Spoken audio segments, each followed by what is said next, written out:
has distinctly mermaid-esque undertones. A succubus with a habit of murdering infants and their mothers recalls the Jewish demon Lilith, the first wife of Adam.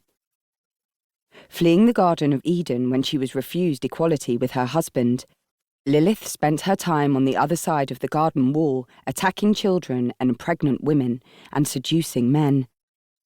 Lilith was also associated with snakes, and was frequently portrayed as the Snake of Eden itself.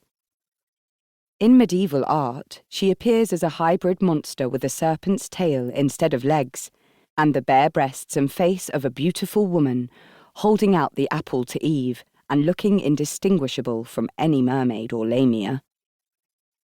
There are suggestions of other lesser-known monsters in Lamia as well. She looks a lot like Melusine, a beautiful snake woman with a knack for marrying into noble families of medieval Europe, and best known now as the Starbucks logo. She has similarities with the Byzantine Gello, a snake-tailed ghost of a girl who had died still a virgin, and who murdered young mothers and children out of jealousy. There are hints, too, of Abizu, a child and mother-killing monster who was defeated by King Solomon. Lamia even looks a little like a particular version of the prophetic Sibyl, who lived in an earthly paradise in an Italian mountain and tried to hide her snake tail from her lovers. The similarities between these serpentine, child and mother-killing succubi are no coincidence.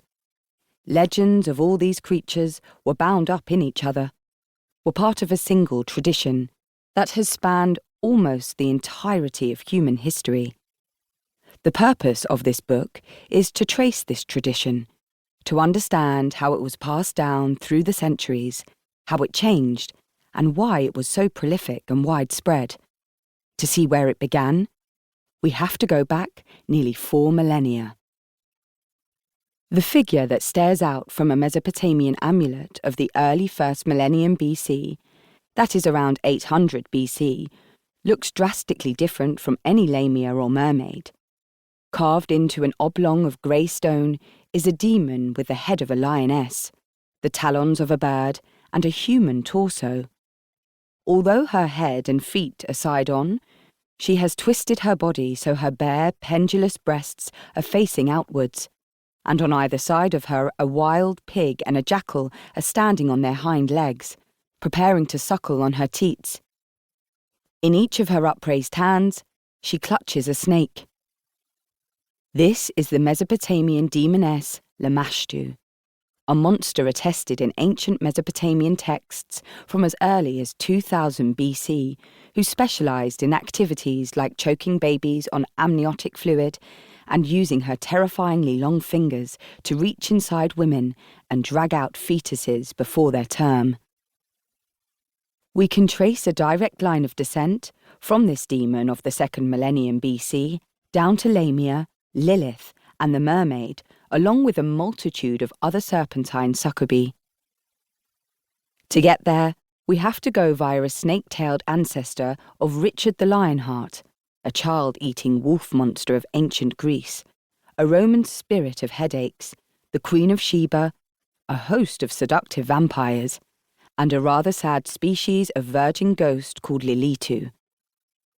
Some of the greatest literature and art has been inspired by these creatures, from Keats's poem to the best and worst of the pre-Raphaelite paintings, from vivid collections of early Babylonian incantations to glittering medieval bestiaries and striking sets of Byzantine amulets, from the works of Hans Christian Andersen and Bram Stoker to the novels of Octavia Butler. Spanning 4,000 years, the demons described in this book represent one of the longest surviving and farthest reaching traditions of mankind, appearing in ancient Mesopotamia, in classical Greece and Rome, in Judaism, Christianity, and to some extent, Islam.